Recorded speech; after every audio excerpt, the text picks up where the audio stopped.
Hello everyone, welcome in my YouTube channel. आज के इस वीडियो लेक्चर में हम डिस्कस करेंगे basic principle of IR spectroscopy कि जो इंफ्रारेड स्पेक्ट्रोस्कोपी है उसका बेसिक प्रिंसिपल क्या होगा। तो इसका प्रिंसिपल पढ़ने से पहले हमें ये पता होना चाहिए कि आईआर स्पेक्ट्रोस्कोपी का मेनली यूज हम किसके लिए करते हैं। किसी भी फंक्शनल ग्रुप की डिटर्मिनेशन के लिए हम इसका यूज़ करते हैं। तो इसका प्रिंसिपल पार्ट क्या होगा वो देखते हैं। इसमें सबसे पहले हमारे पास क्या होता है, कोई भी एक सोर्स होगा। सबसे पहले हमारे पास क्या होगा, एक सोर्स होगा। और जो ये हम सोर्स लेते हैं, ये सोर्स हम यहाँ पे लेंगे आईआर रेडिएशन का। किसका सोर्स लेंगे यहाँ पे? आईआर रेडिएशन का। इस आईआर रेडिएशन के सोर्स को हम किस पे फॉल करवाते हैं? किसी एक सैंपल के ऊपर फॉल करवाएंगे। हमने आईआर रेडिएशन का कोई सोर्स लिया, इस सोर्स को हम क्या करते हैं, किसी सैंपल के ऊपर अप्लाई करवाते हैं।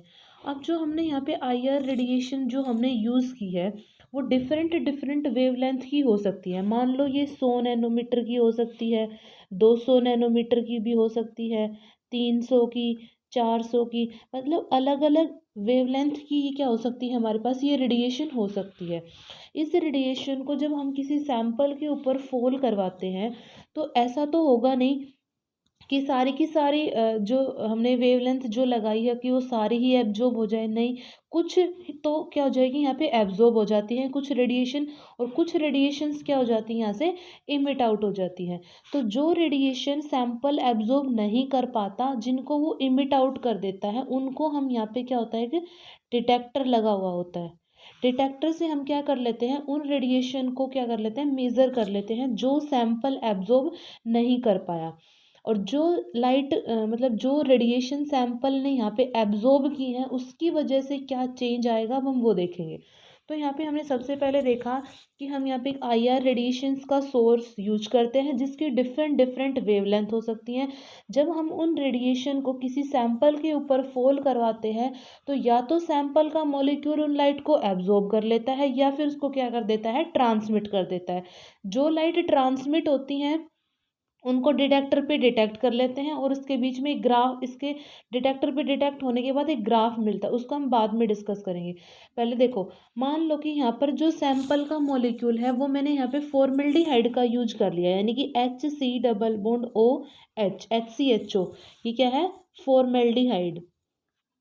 फॉर्मेल्डिहाइड कि जो यहाँ पर मैंने सैंपल का यूज़ किया है वो फॉर्मेल्डिहाइड है।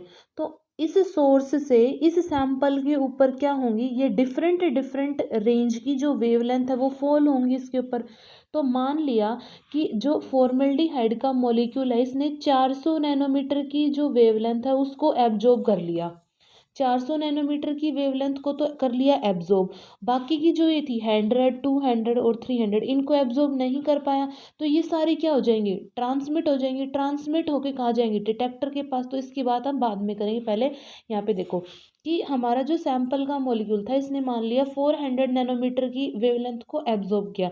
तो जैसे ही सैंपल ने 400 नैनोमीटर की वेवलेंथ को एब्जॉर्ब किया, ये इसने वाइब्रेट करना शुरू कर दिया। मतलब ये अपनी पोजीशन के ऊपर वाइब्रेशन शो करने लग गया। अब यहाँ पर जो वाइब्रेशंस हैं वो दो तरीके की हो सकती हैं। एक तो हो सकता है यहाँ पे स्ट्रेचिंग हो सकती है, एक तो स्ट्रेचिंग हो सकती है यहाँ पे, या फिर यहाँ पर क्या हो सकता है, बेंडिंग हो सकती है कि हमारा मॉलिक्यूल जो था उसने इस रेडिएशन को एब्जॉर्ब किया, वो वाइब्रेशन शो करने लग गया। वाइब्रेशन किस तरीके से हो सकती है, स्ट्रेचिंग भी हो सकती है या बेंडिंग हो सकती है। स्ट्रेचिंग जो होती है ना वो भी दो तरीके की हो सकती है। स्ट्रेचिंग या तो हमारे पास सिमेट्रिक स्ट्रेचिंग हो सकती है या फिर एसिमेट्रिक स्ट्रेचिंग। सिमेट्रिक स्ट्रेचिंग का मतलब है कि ये मान लो हमारा जो बीच का सेंट्रल एटम है फिक्स है, और ये हमने दोनों को एक साथ सिमेट्रिकली क्या करते हैं, हम इनको ऊपर की तरफ खींचते हैं या इनको प्रेस करते हैं। और एसिमेट्रिक स्ट्रेचिंग मतलब मान लो ये एटम है, इसको मैंने स्ट्रेच कर दिया और इसको क्या कर दिया, कंप्रेस कर दिया। तो इस तरीके की जो स्ट्रेचिंग है वो कहलाती है एसिमेट्रिक स्ट्रेचिंग। फिर बेंडिंग जो होता है, बेंडिंग भी बहुत तरीके का होता है। सीजरिंग होता है, रॉकिंग होता है, वैगिंग होता है, वैगिंग, एक ट्विस्टिंग भी होता है। ये सब किसके टाइप हैं, ये सब टाइप है बेंडिंग के। तो इस तरीके से क्या होगा कि हमारा मॉलिक्यूल ने सैंपल की लाइट को एब्जॉर्ब करता है, उसके बाद वो वाइब्रेट करने लग जाता है। दो तरीके के वाइब्रेशन होते हैं, स्ट्रेचिंग, बेंडिंग। स्ट्रेचिंग भी दो तरीके का होता है, सिमेट्रिक स्ट्रेचिंग और एसिमेट्रिक स्ट्रेचिंग। बेंडिंग जो है चार तरीके का होता है, scissoring, rocking, twisting, scissoring, rocking, waging और ट्विस्टिंग। ये चार तरीके का क्या होता है, बेंडिंग होता है। इसी तरीके से हम इसके अंदर ये भी फाइंड आउट कर सकते हैं कि हमारे पास कितने नंबर ऑफ वाइब्रेशंस होंगे। टोटल नंबर ऑफ वाइब्रेशंस भी हम यहाँ पे क्या कर सकते हैं, टोटल नंबर ऑफ वाइब्रेशंस भी हम क्या कर सकते हैं, यहाँ से कैलकुलेट कर सकते हैं। किस तरीके से कर सकते हैं, by the using of formula 3n-6 और 3n-5। अगर हमारे पास कोई लीनियर मॉलिक्यूल है तो लीनियर मॉलिक्यूल के अंदर कितने नंबर ऑफ वाइब्रेशंस होंगे उसको हम किससे फाइंड आउट कर सकते हैं, 3n-5 से। और नॉन लीनियर के अंदर 3n-6 से। जैसे अगर इसके अंदर एग्जाम्पल की बात करूं तो मैंने एग्जाम्पल ले लिया CO2। CO2 कैसा होता है, लीनियर मॉलिक्यूल होता है, C double bond O, C double bond O। तो क्या होगा, इसके अंदर लीनियर है तो हम फॉर्मूला कौन सा यूज करेंगे, 3n-5। n क्या होगा, जितने नंबर ऑफ एटम है। तो CO2 के अंदर टोटल नंबर ऑफ एटम कितने हैं, 3। दो तो ऑक्सीजन और एक कार्बन, तो 3 × 3 - 5 कितना हो गया, 9 - 5, तो कितना आ गया यहाँ पे 4। ठीक है, तो इसमें से ये क्या बता रहा है कि हमारे हमारे पास जो CO2 मॉलिक्यूल है उसके अंदर जो टोटल नंबर ऑफ वाइब्रेशन होंगे ना वो 4 होंगे। तो इस तरीके से हम यहाँ पे ये पूरा जो है यहाँ पे वाइब्रेशंस किस तरीके के होंगे, स्ट्रेचिंग होगा, एसिमेट्रिक स्ट्रेचिंग होगा, ये सब फाइंड आउट कर सकते हैं। ये तो बात हो गई कब, जब हमारा रेडिएशन सोर्स ने सैंपल के ऊपर फॉल किया, सैंपल ने उस लाइट को एब्जॉर्ब किया, एब्जॉर्ब करने के बाद वाइब्रेशन शो किया। वाइब्रेशन जितने तरीके के होते थे हमने वो डिस्कस किया। ये तो वो बात हो गई जब हमारे सैंपल ने जो लाइट एब्जॉर्ब की थी उसकी बात हो गई। अब क्या करेगा कि जो सैंपल है, सैंपल ने क्या किया, कुछ लाइट को एब्जॉर्ब किया, उसके बारे में तो ये हो गया। अब कुछ लाइट को उसने क्या किया है, ट्रांसमिट किया है। ट्रांसमिट जो करेगा वो लाइट कौन डिटेक्ट करेगा, डिटेक्टर डिटेक्ट करेगा। और डिटेक्ट करने के बाद हमें क्या मिलेगा, यहाँ पर एक ग्राफ मिलेगा, ग्राफ मिलेगा। और किस किस के बीच में मिलेगा ये ग्राफ हमें ऑब्जर्व होगा एक तो वेव नंबर की फॉर्म में, wave number in centimetre inverse, wave number में, और किस में, ट्रांसमिटेंस में, ट्रांसमिटेंस। जो लाइट हमारे सैंपल ने डिटेक्ट, मतलब जो लाइट हमारे सैंपल ने एब्जॉर्ब नहीं कर पाया वो लाइट कहाँ गई, डिटेक्टर के पास गई। डिटेक्टर ने उस लाइट को डिटेक्ट किया, डिटेक्ट करने के बाद हमें यहाँ पे एक जो है ग्राफ ऑब्जर्व हुआ, किस किस में बीच में, ट्रांसमिटेंस के बीच में और वेव नंबर के बीच में। तो ये जो ग्राफ ऑब्जर्व हमें यहाँ पे दिखाई देता है, ये कुछ इस तरीके का ग्राफ हमें मिलेगा, कुछ इस तरीके का जो ग्राफ हमें यहाँ पे क्या होगा, ऐसा इस तरीके का ग्राफ हमें यहाँ पे कुछ दिखाई पड़ेगा।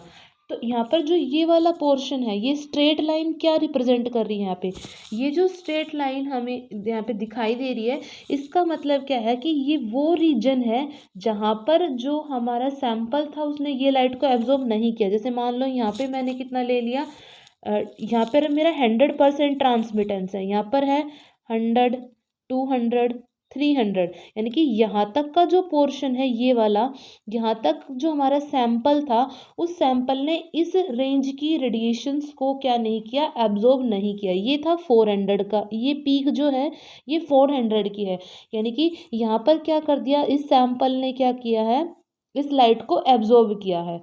ठीक है, फिर नेक्स्ट पीक ये मान लो 500 की पीक है, तो ये जो 400 नैनोमीटर के ऊपर था, 400 नैनोमीटर के ऊपर फॉर्मेल्डिहाइड जो होता है वो स्ट्रेचिंग शो करता है। और अगर मैं इसको 500 नैनोमीटर के ऊपर ले लूँ तो ये क्या शो करेगा, बेंडिंग शो करेगा, बेंडिंग शो करेगा। तो यहाँ पर जो ये वाली पीक आएगी, ये वाली 500 पे, ये एक और जो दिखाई दे रहा है, ये किसकी वजह से आई है, ये बेंडिंग की वजह से आई है। तो यानी मेन बात ये है कि जो हॉरिजॉन्टल पोर्शन है ना, ये दिखाता है कि जो हमारा सैंपल है उसने इस रेंज के अंदर किसी भी प्रकार की जो रेडिएशंस हैं उनको एब्जॉर्ब नहीं किया, उनको ट्रांसमिट कर दिया। और जहाँ पर हमें ये हम्प सा दिखाई देता है, इसका मतलब ये होगा कि इस प्लेस के ऊपर जो सैंपल मॉलिक्यूल ने रेडिएशन को एब्जॉर्ब किया है। तो यहाँ पर हम देखो, हम पढ़ तो रहे हैं वेवलेंथ के बारे में, लेकिन हम ग्राफ किस में प्लॉट करते हैं? वेव नंबर के अंदर, क्योंकि वेव नंबर के अंदर ग्राफ को प्लॉट करना इजी होता है। तो यहाँ पर एक रिलेशन होता है, वेव नंबर रिलेशन होता है वेव नंबर और वेवलेंथ के बीच में।